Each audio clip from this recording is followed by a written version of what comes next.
하나님께서는 하나님의 백성들에게 매주일 당신 앞에 나와서 예배하라고 명하십니다.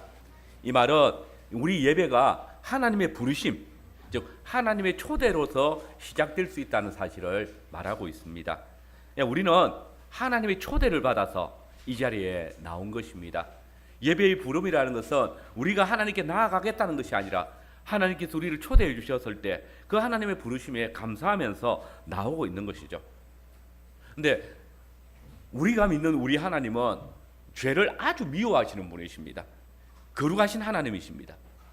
그러니 한 주간 동안 죄악된 세상을 살면서 때로는 형제들과 이웃들과 다투기도 하고 또 사는 것이 너무 힘들어서 여러 가지 죄악된 마음을 품기도 하고 또 입술로 범죄하는 저와 여러분이 과연 죄를 미워하시는 이 하나님 앞에 나올 수 있을까?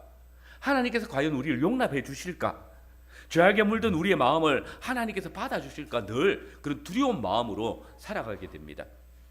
그런데 여러분, 오늘 우리는 놀라운 사실을 보게 됩니다.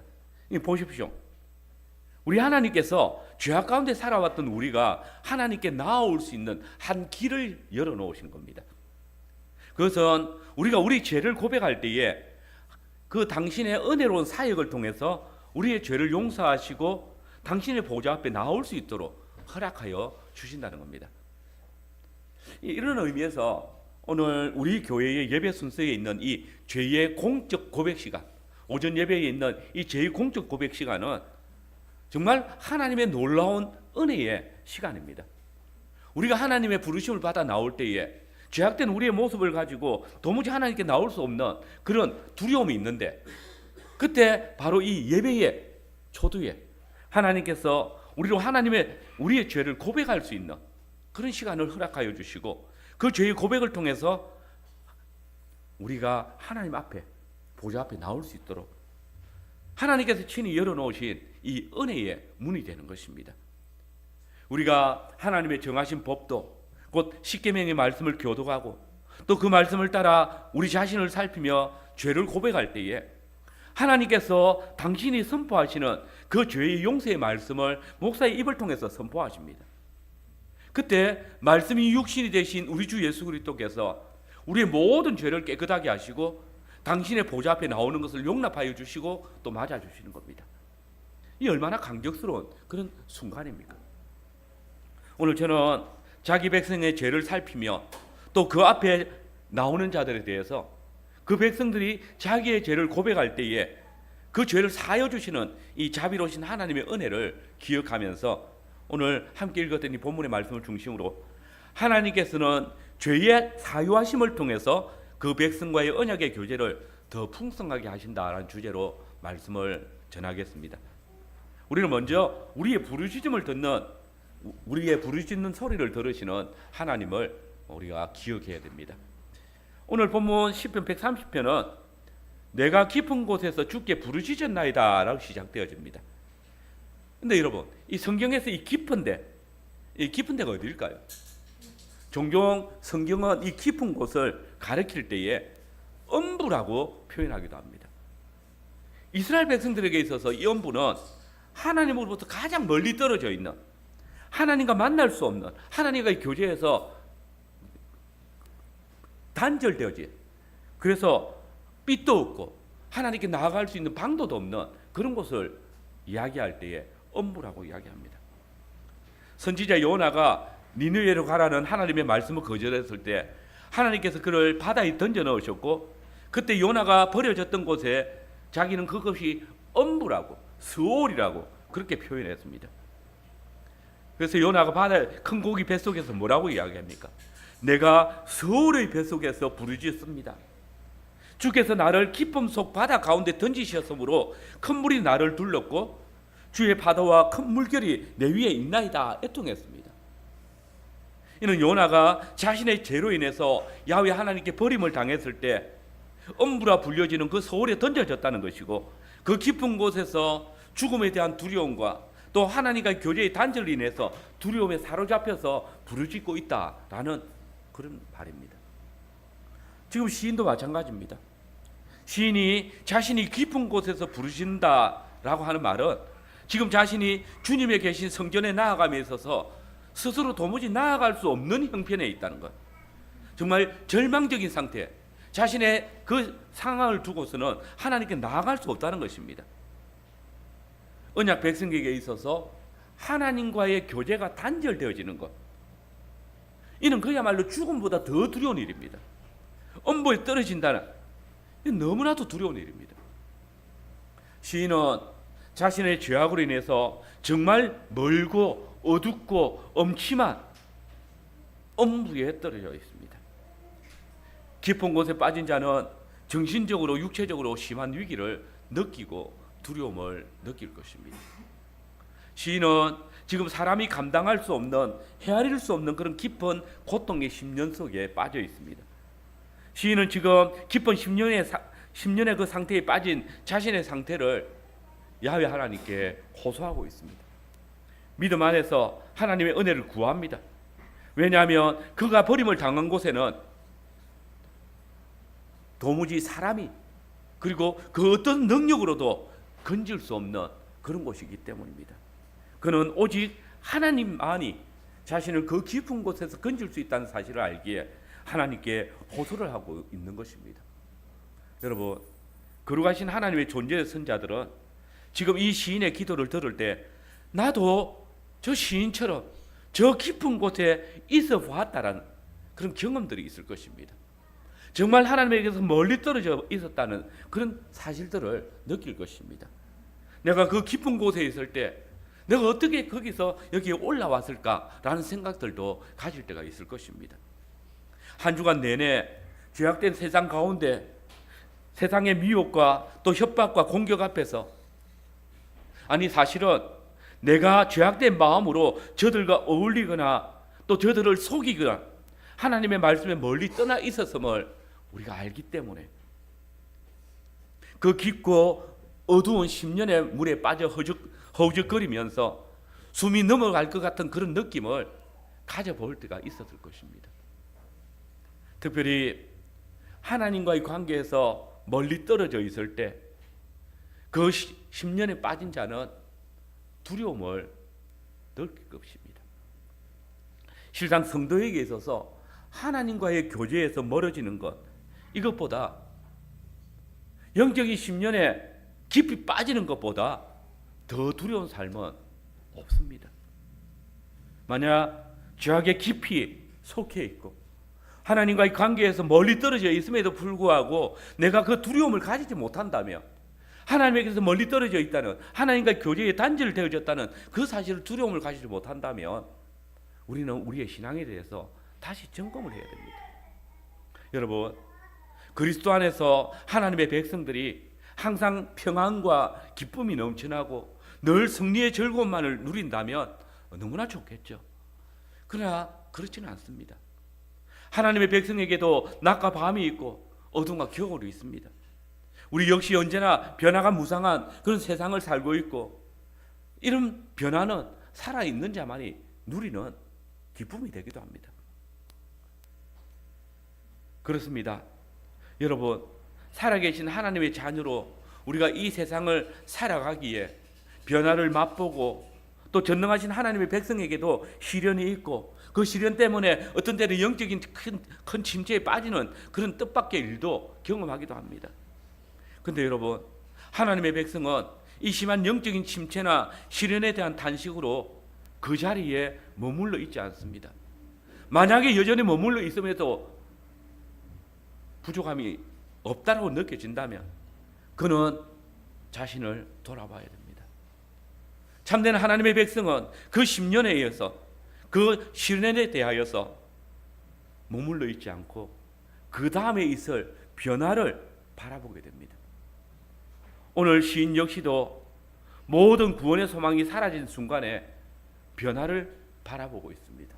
그 변화는 주님을 바라봄으로 시작되어집니다. 그는 주께 부르짖습니다. 요나가 큰 물고기 뱃속에서 그 서울의 깊은 곳에서 주님께 부르짖었던 것처럼 시인도 엄부의 심령 가운데 주님께 부르짖고 있습니다.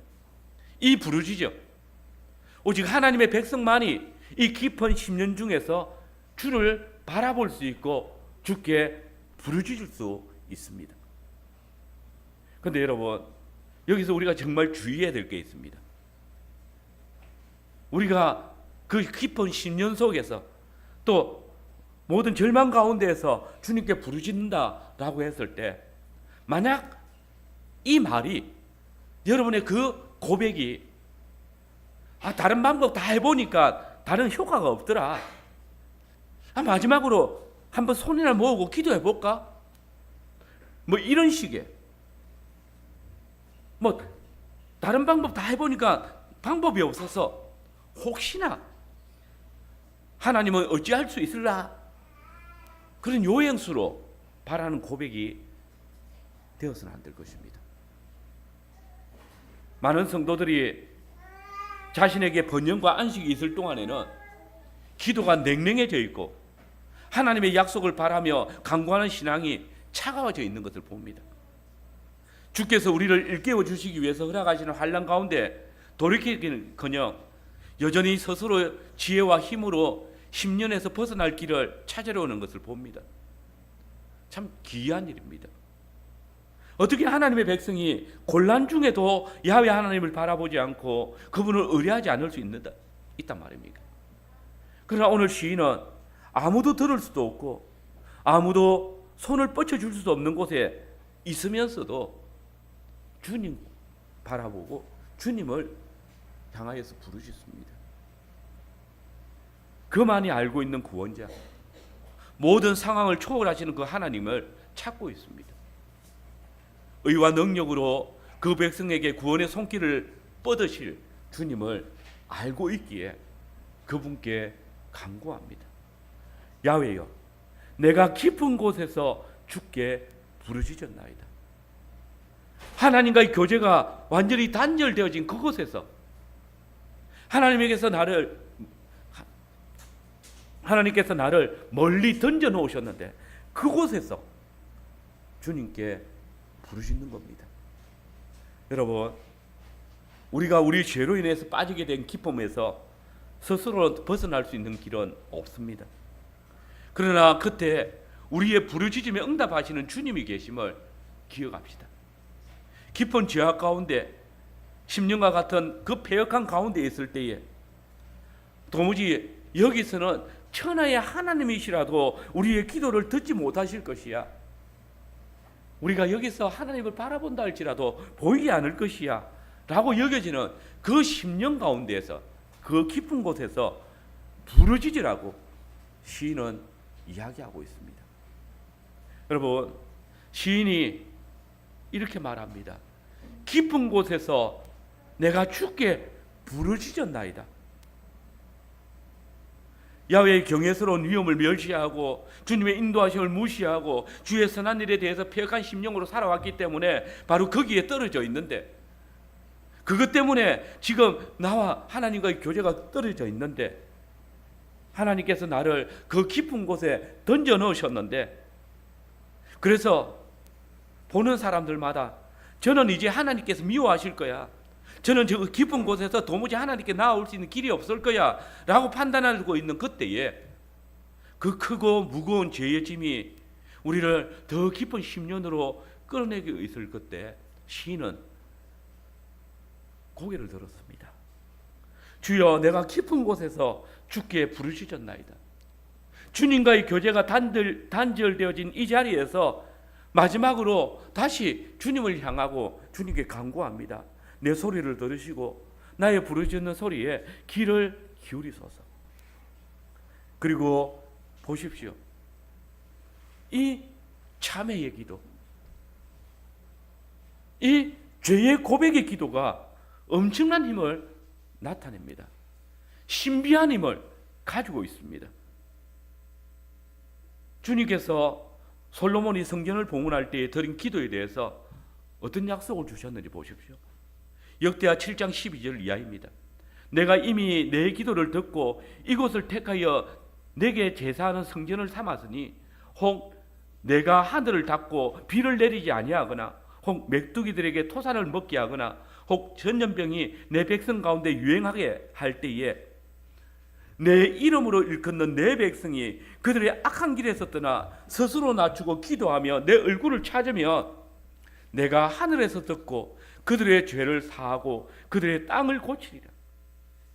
하나님께서 하늘을 닫아버리고 비를 내리지 아니하고 모든 것들을 메뚜기에게 주시는, 하나님께서 우리를 완전히 버리신 그때에 그 백성들이 그 죄의 길을 돌이켜서 기도하며 내 얼굴을 찾으며 내가 그들의 죄를 사하고 땅을 고치겠다.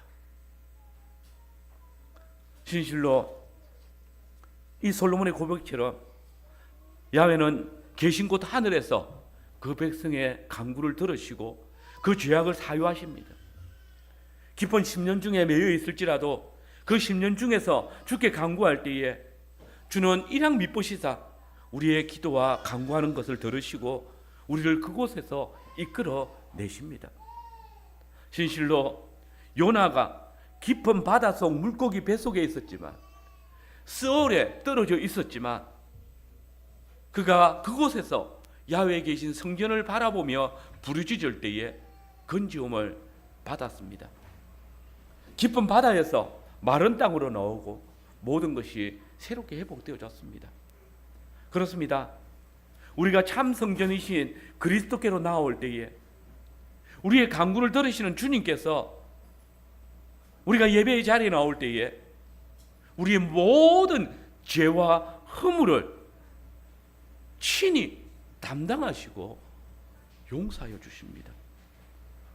우리의 모든 죄와 허물을 위해서 십자가에 달리신 그리스도를 바라볼 때에 주께서 계신 곳 성전에서 들으시고 우리를 사하시고 용납하여 주십니다. 이 놀라운 은혜가 약속되어져 있습니다. 여러분, 우리가 깊은 가운데 있다면 헤어나기를 주님께 부르짖으시길 바랍니다. 그동안 부르짖음을 잊고 있었다면 지금이라도 부르짖으십시오. 주님은 당신의 지으신 만물을 불쌍히 여기시는 분입니다. 하물며 택하신 백성들이 주님께 부르짖을 때 듣지 않으시겠습니까?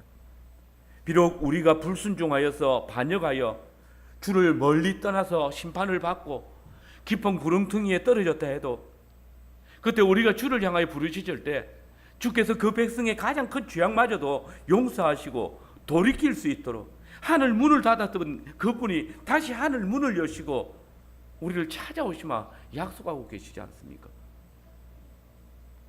주님은 언제나 자기 백성으로 하여금 당신께 나올 수 있는 길을 열어놓으시고 계십니다. 여러분, 성전으로 나아가는 이 시인의 고백이 우리에게 새로운 힘을 줍니다. 깊은 10년 중에서도 주께 부르짖는 이 시인의 간구가 오늘 저와 여러분들에게 다시 한번 담대히 주님께 나아갈 용기를 주십니다. 주께서는 당신께 나오는 백성들 중에 형제와 화목하지 못한 일이 생각나는 자가 있다면 예물을 먼저 두고 먼저 그 형제와 사화할 것을 요구하시는 분이십니다. 이는 우리가 죄를 가지고는 도무지 하나님께 나아갈 수 없다는 사실을 분명히 하심입니다. 그럼에도 보십시오. 일양 미쁘신 하나님께서 우리로 하여금 우리가 우리의 죄를 고백하며 주를 바라볼 수 있도록 허락해 주시고 우리가 우리의 모든 죄를 주께 자복하고 나올 때에 우리를 그 깊은 죄악 가운데에서 건져 올리신다고 약속하십니다. 이 얼마나 큰 은혜고 죄인들에게 큰 힘과 위로가 됩니까? 두 번째로 죄의 사유하심이 되시는 하나님이십니다. 3절 말씀에 보면 주께서 죄악을 지켜보신다라고 말합니다. 우리 시편 그 찬송 부를 때 이걸 감찰하신다라고 했습니다. 개역 한글판에는 감찰하신다.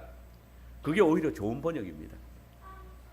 이 지켜보신다라는 그 원어는 계산한다는 말입니다.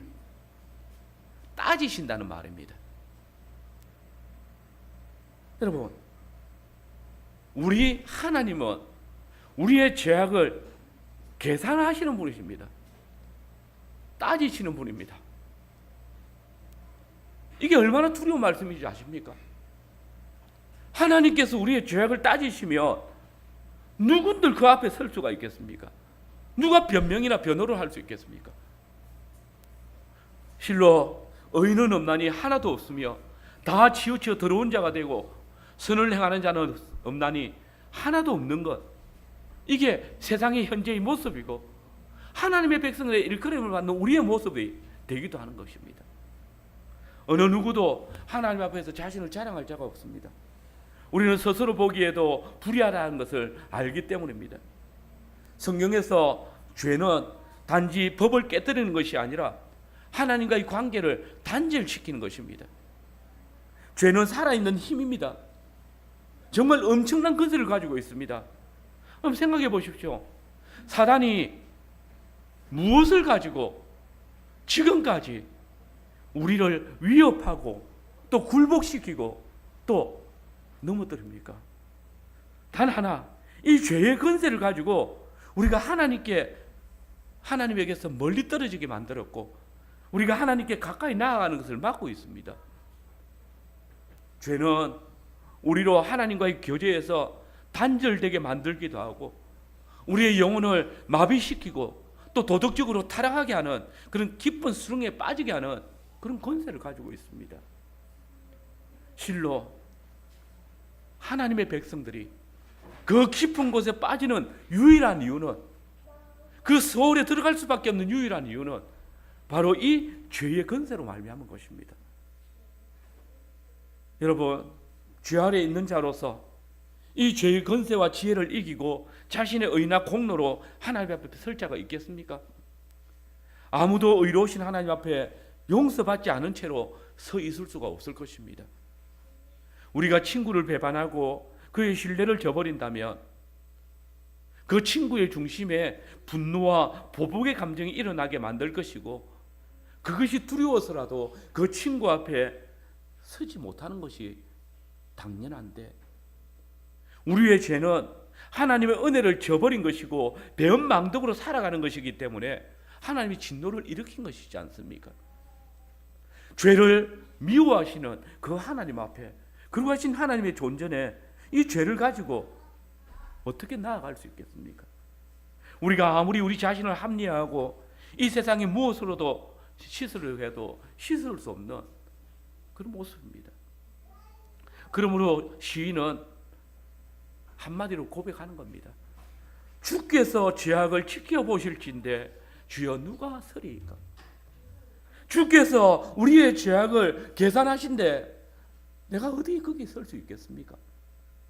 그런데 여러분, 여기서 우리는 이 시인의 고백을 좀 더 유의해서 살펴야 합니다. 그는 지금 자신의 죄악을 사하여 달라고 구하고 있지 않습니다. 오히려 그 죄사함의 권세를 가지신 주님을 바르게 인정하고 주님이 나의 죄를 계산하고 계시는데 내가 어떻게 그 앞에 나아가서 나의 죄를 사하여 달라고 강구할 수 있겠습니까? 라고 말하는 겁니다. 왜 그렇게 합니까?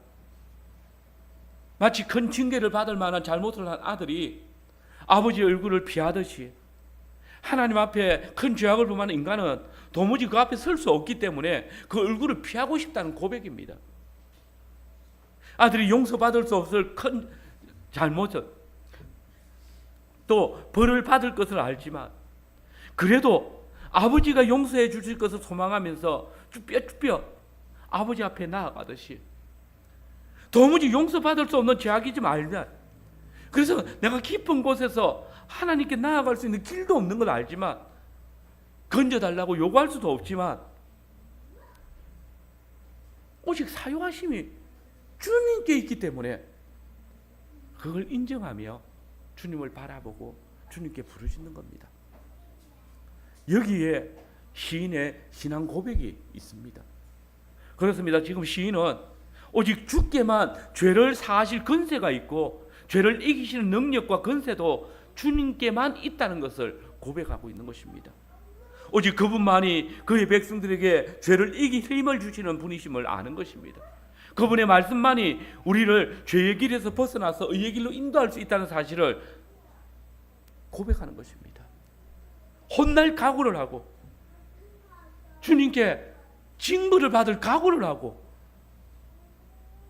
그래도 주님께만 이 죄의 심년에서 벗어날 수 있는 통로가 있다는 것을 알기 때문에 주님께 얼굴을 드는 겁니다. 여러분, 잘못을 저지른 사람이 피해자에게 가서 나의 잘못을 용서해 주십시오라고 사과를 하면 그 피해자는 당연히 그 잘못을 용서해 줘야 됩니까? 악한 죄를 범한 사람이 내가 철저히 회개했으니 이제 당신은 나의 죄를 용서해 주시오, 용서해야 됩니다, 그렇게 말하면 피해를 당한 쪽에서 저 사람이 죄를 철저히 회개했으니 마땅히 용서해 줘야지, 저 사람이 자기가 철저하게 회개했다니까 용서해야 되는 거구나, 그렇게 말할 수 있습니까? 아닙니다. 회개나 사과는 그 죄에 대한 어떤 보상도 아니고 사죄의 이유도 될 수가 없습니다. 요즘 법원에서 피의자가 사과문, 반성문 몇 개 쓰면 판사가 그것을 보고 판단해가지고 죄를 감형해 준다고 이야기하고, 그것 때문에 많은 피해자들이 눈물을 흘리고 통곡을 합니다. 과연 피해자가 용서할 수 없는 그런 지경인데, 여러분, 우리가 하나님께 범한 죄의 용서를 구한다고 해서 하나님께서 반드시 그 죄를 용서해 줘야 될 이유는 없습니다. 우리 신앙고백 15장 3항을 우리 같이 한번 읽어봅시다. 같이 읽겠습니다.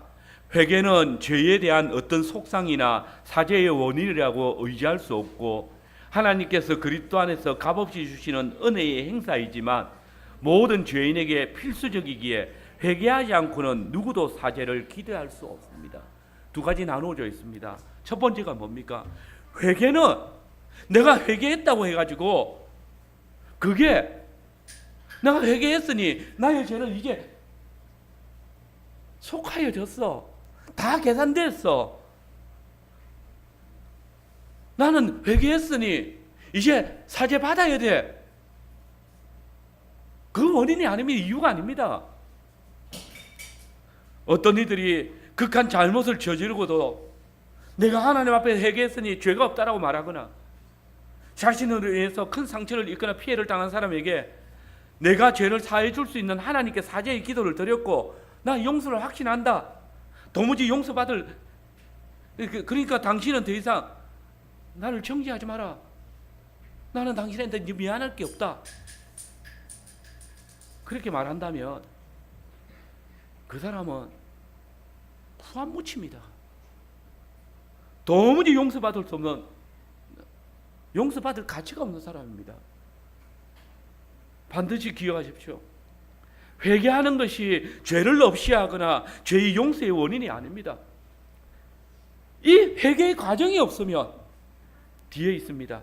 하나님께서 그리스도 안에서 갚아주 주시는 은혜의 행사이지만 모든 죄인에게 필수적이기에 회개하지 않고는 누구도 사죄를 기대할 수 없다. 사죄를 기대할 수 있는 유일한 방법은 회개하는 것이다. 사죄를 받지 못한다 할지라도 회개하는 길밖에 없다는 것을 이야기하는 겁니다. 여러분, 시인은 지금 자신이 있는 자리에서, 주와 멀리 떨어진 이 10년의 자리에서 감히 누가 자신의 요구를 자신이 요구할 수 없는 그 사실을 알고 있습니다. 깊은 죄악에 빠져 있던 우리 중에 누가 스스로의 지혜로 하나님 앞에, 하나님, 내가 내 죄를 고백하오니 용서하십시오라고 할 수 있겠습니까? 여러분, 우리의 죄악을 용서하여 주실 것인지 아니지 하는 것은 그분의 자유로운 결단에 있습니다. 그럼에도 불구하고 우리가 주님께 우리의 죄를 고백하고 나아가는 이유는 단 한 가지. 오직 주님께만 사유하심이 있다는 사실을 알기 때문에, 오직 하나님만이 우리의 죄를 사하신다는, 사하시는 권세가 있다는 것을 알기 때문에, 그분이 아니고서는 우리의 죄를 용서받을 수 없다는 사실을 알기 때문에 죄의 용서의 권세를 가지신 그분께 나아가는 것입니다. 시인은 자신의 죄를 인정할 뿐입니다. 주여 누가 서리이까? 여러분, 시인의 이 질문 속에는 무서운 죄의 권능과 그 죄에 매여 있을 때의 인간의 그 절망적인 무력함이 나타나지 않습니까? 우리가 매주일, 아니 매일 예배를 드리고 기도하며 열심히 교회 출석하는 것으로 하나님 앞에 설 수 있다고 장담하십니까? 세례를 받고 입교의식을 행했기 때문에 나는 거룩하신 하나님 앞에 설 수 있어, 장담할 수 있습니까? 주께서 우리 인생을 지켜보시고 계시는데, 주께서 우리 인생을 두루 살피시며 우리의 죄악을 계산하고 계시는데 감히 어떤 사람이 하나님 앞에 설 수 있습니까? 주여 누가 서리이까? 죄악된 인생은 그 누구도 하나님 앞에 나는 바로 설 수 있습니다라고 장담할 자가 없습니다. 도무지 거룩하신 하나님 앞에 설 수 없는 죄인, 악인이 야훼의 심판을 견디지 못할 것입니다. 여러분, 악인이 하나님의 심판을 견딜 수 없다는 사실이 저와 여러분들에게 두려움을 주기를 원합니다. 우리가 항상 하나님 앞에 섰다는 사실을 주의하시기를 바랍니다. 하나님께서 우리의 죄악을 계수하고 계시다는 사실을 잊지 마시기 바랍니다. 이 사실이 거룩하신 하나님을 예배하기 위해서 나오는 저와 여러분들을 두렵게 해야 합니다. 하나님을 경외하는 마음 없이 하나님께 나온다면 하나님께서는 당신의 그 거룩하심을 인하여서 그 사람을 진멸하실 것이기 때문입니다.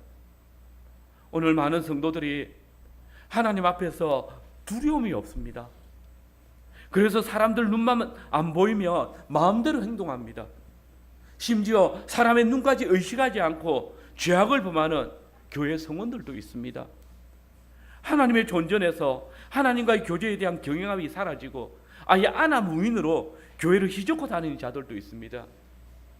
아주 교만하고 거만하게 내가 주께 나아가니 주께서는 그저 감지덕지하며 군소리 없이 나를 받아주셔야 합니다라고 착각합니다. 교회 성장주의가 만든 패역함입니다. 하나님이 마치 한 사람이라도 더 모여야 좋아하시고 한 사람이라도 전도하는 게 하나님께 영광이 되어지는 것처럼 가르쳐 놓고 죄의 문제를 전혀 해결하지 않고도 보무도당당하게 거들먹거리며 하나님의 보좌 앞에 나와 앉아 있습니다. 나는 천하보다 귀한 영혼임네 하면서 마치 하나님께서 자기가 없으면 아쉬워하고 헐떡거리는 그런 모습인 줄을 착각합니다. 여러분, 기억하십시오. 하나님께서 우리에게 오시지 않는 한 그 어떤 인간도 하나님께 나아갈 수 없습니다. 하나님께서 우리를 불러주셨기 때문에 그 부름에 내가 나올 수 있었던 것입니다. 야훼께서 우리의 죄악을 기억하시고 주목하고 살필 때, 아니 야훼께서 우리의 죄악을 지켜보실지인데, 당신이 우리의 죄악을 계산하실지인데 누가 주께 서리이까? 누구도 하나님의 눈을 피할 수 없습니다. 누구도 무지하지 않기 때문입니다. 그럼 우리 요한 사도는 이렇게 말하지 않습니까? 만일 우리가 죄 없다고 말하면 스스로 속이고 또 진리가 우리 속에 있지 아니할 것이요, 만일 우리가 우리의 죄를 자백하면 그는 미쁘시고 의로우사 우리의 죄를 사하시며 우리를 모든 불의에서 깨끗하게 하실 것이요, 만일 우리가 범죄하지 아니하다 하면 하나님을 거짓말하는 이로 만드는 것이니 또한 그의 말씀이 우리 속에 있지 아니하리라. 우리 언약 밖에 있는 불신자들이 아니라 우리가 죄가 없다고 말하면 스스로 속이고 진리가 우리 안에 있지 아니하리라. 여러분, 이 말씀이 얼마나 두려운 말씀인지를 생각해 보셨습니까? 진리가 우리 속에 있지 아니한다. 그리스도께서 우리 안에 계시지 않다는 말입니다. 기억하십시오. 스스로 자신의 무죄를 주장하고 하나님의 존재에 나아가는 자는 주의 진리를 깨닫지 못한 자입니다. 우리 중에 누군가가 우리 자신의 죄악을 부인하고 하나님 앞에 스스로 의로움을 서기를 원한다면 그가 세례를 받고 성찬에 나올지라도 실상은 하나님과 아무런 상관이 없는 진리가 그 속에 없는 자입니다. 그러므로 성도가 야훼의 존전에 있다라는 이 사실을 인식한다면 그는 자신의 죄악을 고백하고 용서와 간구의 기도를 드림이 마땅합니다. 주님은 은혜로우시고 자비로우시며 용서의 하나님이십니다. 사람이 용서를 받고 얻을 수 있는 유일한 길은 하나님의 주시는 은혜로 말미암습니다. 그러므로 시인은 사유하심은 주께 있다라고 고백하는 것입니다. 이 고백은 주께서 죄보다 더 큰 능력을 가지고 계시다라는 고백입니다. 죄악의 권세가 인간을 이겼습니다. 파멸로 몰아넣었습니다. 그러나 하나님의 권능이 죄의 권세를 이기시고 우리를 그 파멸에서 구원해 주셨습니다. 이 주께 사유하심이 있다라는 고백은 그가 자신의 죄를 고백한다면 주께서 그 죄악을 사하여 주신다는, 그 죄로 말미암는 그 10년에서 나를 건져 주신다는 확실한 고백을 가지고 있는 것입니다. 여러분, 주님 앞에 무릎을 꿇고 자신의 죄악과 부족을 고백할 때에 죄 사함이 있고 우리의 무거운 죄짐을 벗기시는 주님을 만나게 됩니다. 죄의 깊은 것 가운데 있습니까? 양심의 가책으로 힘든 짐을 가지고 있습니까? 사유하심이 주께 있습니다. 그분만이 죄 용서를 통하여서 죄를 극복하는 능력을 가지고 계시고 그분만이 죄를 용서하실 수 있는 권세를 가지신 분이십니다. 우리의 죄는 우리의 수고나 우리의 고용으로 제하여지는 것이 아니라 오직 주의 사유하심을 믿고 그분께 용서의 은혜를 구할 때에 가능한 것입니다. 여러분, 죄 사함이 있다라는 이 진리는 이 세상 그 어디에서도 구할 수도 없고 깨달을 수도 없는 놀라운 사실입니다. 여러분, 수많은 종교가 있습니다. 또 많은 종교들이 죄의 사함을 위해서 방법들을 제안해 줍니다. 고행을 하라고, 수련을 하라고. 많은 사람들이 자신의 죄를 지워보려고 공덕을 쌓고 신비로운 체험을 하고 심오한 철학으로 고뇌를 합니다. 그러나 이 어디에도 죄사함의 위로는 없습니다.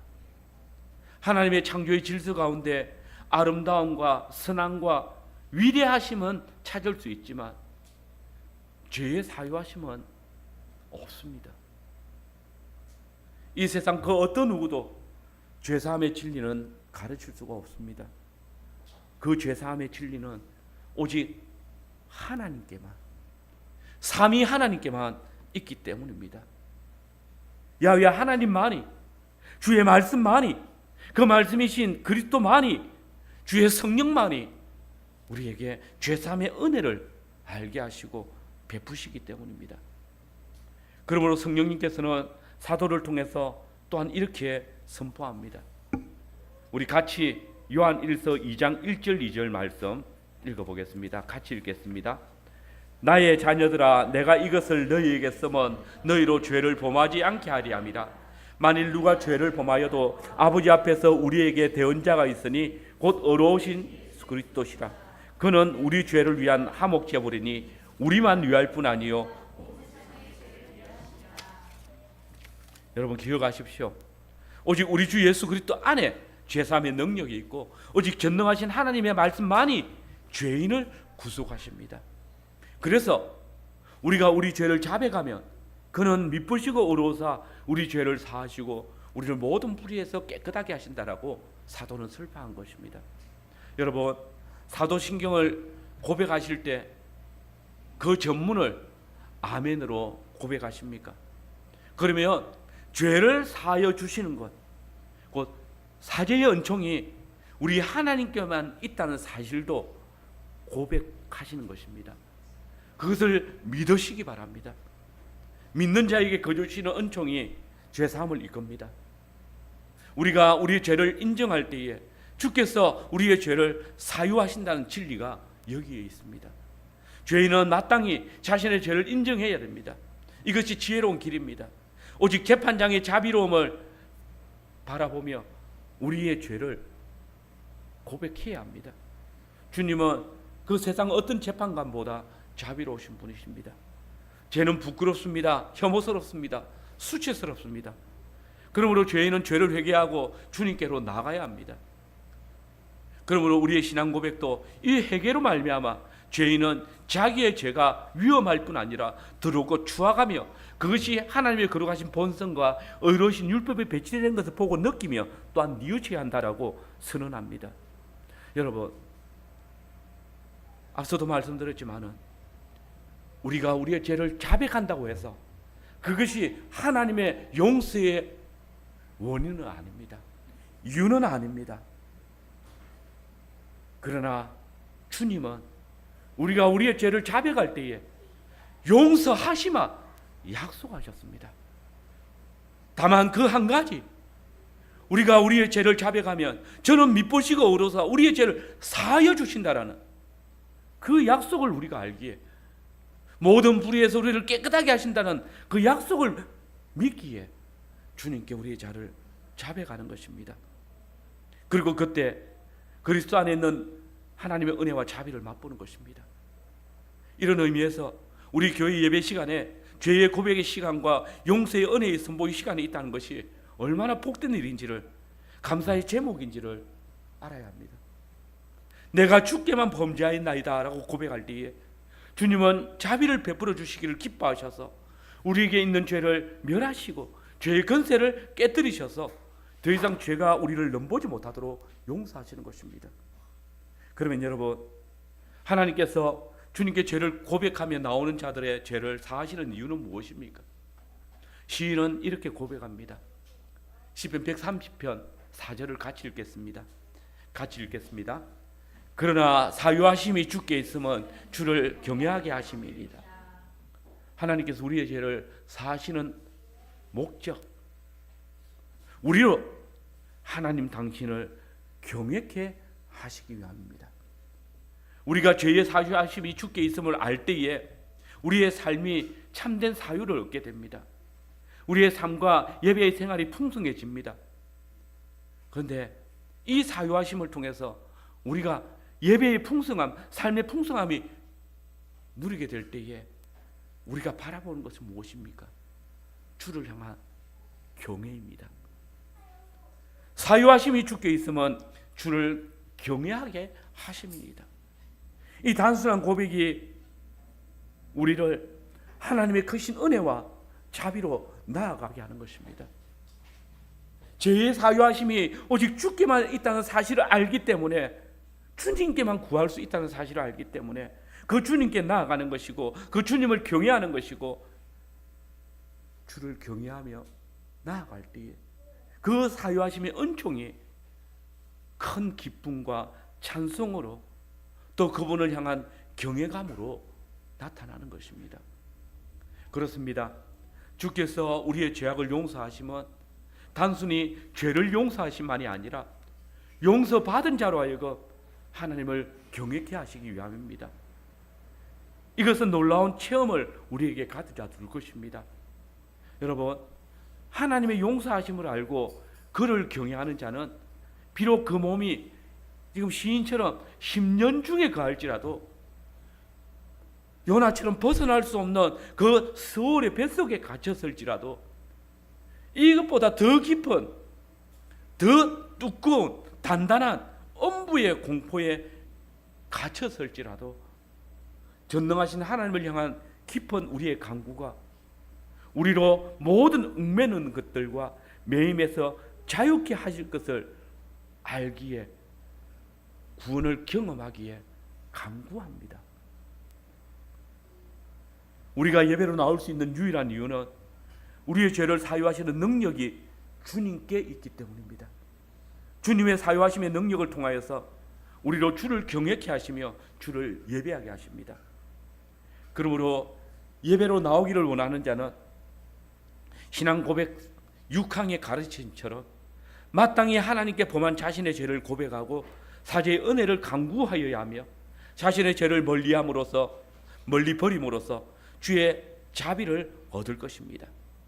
더불어 하나님께 사유하심을 부르시는 자라면 너무나 당연하게 형제 성원에게 또 그리스도의 몸된 교회에 해를 끼치거나 걸림돌이 되어졌던 그 죄악에 대해서는 애통해하고 피해자들에게 자신의 죄악을 회개해야 합니다.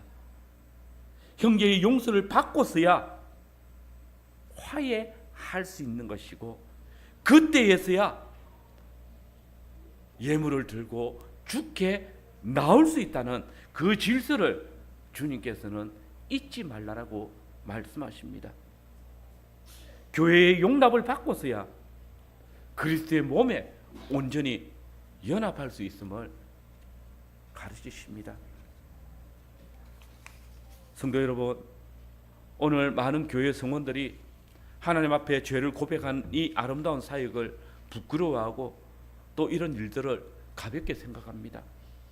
마치 자신에게 죄가 없는 것처럼, 고백할 죄가 없는 자인 것처럼 형식적으로 입을 엎조립니다. 그러나 기억하십시오. 하나님 앞에 자신의 죄악을 내어놓지 않는 자는 자신이 죄 없는 자라고 말하는 자는 사유하심을 받을 수 없고 진리가 그 속에 있지 아니합니다. 하나님께서는 당신의 거룩하심과 함께 사유하심을 우리에게 알리십니다. 그러므로 죄인된 모든 인생들은 우리의 죄악을 지켜보시는 하나님의 존전에 아무도 함부로 나아갈 수 없습니다. 모든 사람은 자신의 죄를 하나님 앞에 고백해야 합니다. 그때 사유하심이 있습니다. 주의 인자하심이 있으며 또 풍성한 구속의 은혜가 있습니다. 그분은 풍성한 은혜와 자비하심으로 우리의 어떤 죄악도 용서하십니다. 세상에 가득한 모든 죄악과 패역함이 덮였음에도 불구하고 그 모든 것들을 덮기에 부족함이 없는 풍성한 사랑이 주님께 있습니다. 죄가 많은 곳에 하나님의 은혜가 더욱 풍성하다라고 사도는 말합니다. 자기의 죄를 고백하며 하나님의 은혜를 깨닫는 자는 이 풍성한 구속의 은혜를 누리기 때문입니다. 여러분, 우리 하나님은 당신의 자녀들이 죄를 위해서 충분한 속죄의 은혜를 마련하고 계시는 분이십니다. 그러므로 우리가 진실로 우리 죄를 하나님께 고백하며 죄의 용서를 구한다면 우리 하나님의 충분한 용서의 보증을 누리게 될 것입니다. 여러분, 주께서 친히 그 풍성하신 구속의 은혜를 우리에게 값없이 베풀어 주셨습니다. 우리의 수고나 눈물이나 어떤 권세나 지위도 우리를 구속하지 못합니다. 그러나 우리 주 예수 그리스도의 보배로운 피가, 그분의 말씀이 우리의 많은 죄와 부채를 탕감해 주시고 우리를 속상해 주십니다. 우리의 크고 두려운 죄악을 사하여 주십니다. 이는 우리로 주를 경외케 하셔서 주를 예배하게 하시기 위함입니다. 우리가 예배의 자리에 나올 때에 주님께서 우리의 죄를 사하여 주시는 이 공적인 선언은 우리로 하나님을 예배하는 자로 부르셨기 때문입니다. 종말의 때에 우리의 죄악을 감찰하시는 하나님께 예배로 나올 때 우리는 주의 사유하심의 은혜를 먼저 누리면서 주를 경외함으로 참 마음과 온전한 믿음으로 주를 예배하게 되는 것입니다. 이 시간 사유하심의 능력으로 우리에게 오신 주 예수 그리스도께 나오시길 바랍니다. 그리고 그분 앞에 겸손히 무릎 꿇고 우리의 죄를 자복하시길 바랍니다. 그때에 주의 풍성하시고 자비로우신 구속과 죄사함의 은혜를 누리게 될 것입니다. 왜냐하면 그리스도께서는 온 세상이 하나님을 예배하도록 하기 위해서 친히 화목제물이 되신 분이시기 때문입니다. 기억하십시오. 만일 우리가 우리의 죄를 자백하면 저는 미쁘시고 의로우사 우리의 죄를 사하시며 모든 불의에서 우리를 깨끗하게 하실 뿐 아니라 더욱 우리가 주를 경외하며 풍성히 하나님을 예배하게 하실 것입니다. 아멘.